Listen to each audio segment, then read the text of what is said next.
우리나라에서 수소경제에 가장 진심인 기업 딱 한 곳만 뽑아오세요. 이런 질문을 한번 던져볼게요. 현대차라는 소리가 여기까지 들리는 것 같아요. 하지만 현대차 그룹 계열사 가운데는 현대차 못지않게 어쩌면 현대차보다 더욱 수소에너지에 진심인 계열사가 있습니다. 바로 현대로템이죠.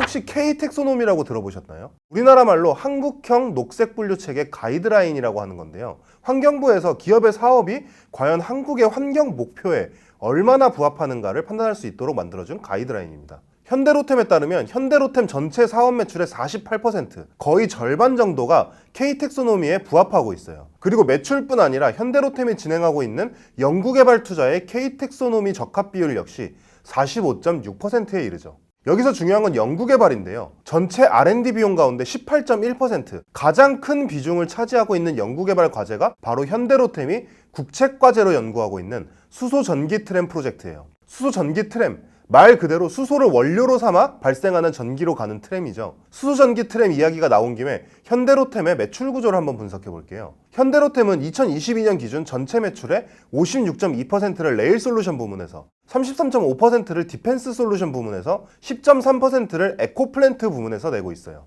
압도적으로 높은 비중을 차지하고 있는 것이 바로 레일 솔루션 부문이죠. 한마디로 선로를 타고 다니는 열차를 만드는 사업인데요. 이 사업의 미래를 현대로템은 수소에서 찾고 있습니다. 일반적으로 수소열차는 디젤 열차의 대체제로 꼽힙니다. 그리고 우리나라 국토교통부는 디젤 화물열차 퇴출 시기를 2027년으로 잡고 있어요. 다시 말해 2027년부터는 수소열차가 실질적으로 필요한 상황이 된다는 거죠. 디젤 열차의 대체제는 자동차 업계에서 내연기관차의 대체제와 똑같이 2차 전지 열차와 수소연료 전지 열차가 있습니다. 그리고 자동차 업계와 달리 열차 업계에서는 2차 전지 열차보다 수소연료 전지 열차의 효용성이 훨씬 클 것으로 예상되고 있어요. 간단합니다. 열차는 자동차에 비해 주행거리가 훨씬 길잖아요. 그런데 수소연료 전지 열차는 2차 전지 열차보다 주행거리 측면에서 우수하죠. 충전하는 데 걸리는 시간도 훨씬 짧고요. 거기다가 현재 자동차 시장에서 수소차의 가장 큰 단점이 뭐죠? 바로 인프라죠. 하지만 열차는 항상 가는 곳만 가잖아요. 이게 무슨 말이냐? 수소차 충전소처럼 전국 여기저기에 충전소를 쫙 깔아야 할 필요가 없다는 뜻입니다.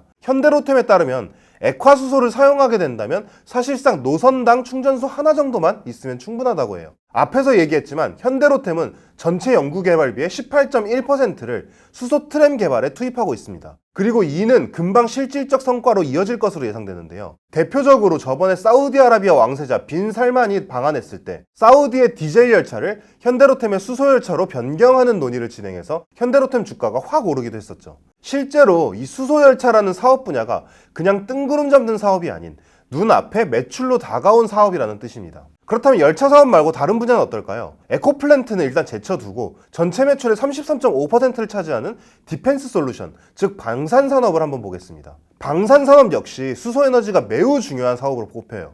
수소폭탄이라도 만들겠다는 거냐고요? 당연히 아닙니다. 그게 아니라 현대로템이 가장 주력으로 삼고 있는 방산 상품이 바로 전차거든요. 비전문가에게도 익숙한 그 이름도 유명한 K2 전차를 개발한 회사가 바로 현대로템이죠. 그리고 수소연료전지는 전차 분야에서 게임 체인저로 꼽힐 만큼 중요한 의제입니다. 방위사업청에서 만든 자료를 한번 볼게요. 군사적 측면에서는 수소연료전지를 이용한 추진체계를 기동무기 체계에 적용할 경우 디젤 엔진에 비해 월등히 낮은 소음으로 정숙성을 확보하게 될 것이며, 이는 향후 스텔스 전차, 다양한 탑재 체계의 활용 등 전차의 다양한 형태로의 운용 및 진화의 원동력이 될 것, 이렇게 적혀 있네요. 특히 지금 우리가 생각하는 이 궤도바퀴가 달린 전차의 개념을 넘어서 비행형 기동병기 등을 만드는 데는 경량형 고강도 장갑과 함께 가벼운 수소연료 전지가 거의 필수라고 해요. 그야말로 방산의 미래인 셈이죠. 실제로 현대로템은 2023년 2월 아랍에미리트 아부다비에서 열린 아이덱스 2023에서 수소연료 전지를 적용한 차륜형 장갑차를 선보이기도 했어요. 이 역시 2022년부터 진행한 국책과제의 일환이죠. 자동차 시장만 보면 전기차에 밀려 그다지 실감나지는 않지만 수소경제는 이미 우리 눈앞에 성큼 다가와 있는 일입니다. 맨 앞에서 설명했던 수소 열차만 하더라도 이미 세계적으로는 어느 정도 상용화 단계에 들어서 있죠. 과연 다가오는 수소 시대에 현대로템이 모회사 현대차만큼의, 아니면 더 나아가 현대차를 넘어서는 역할을 할 수 있을지 기대되네요.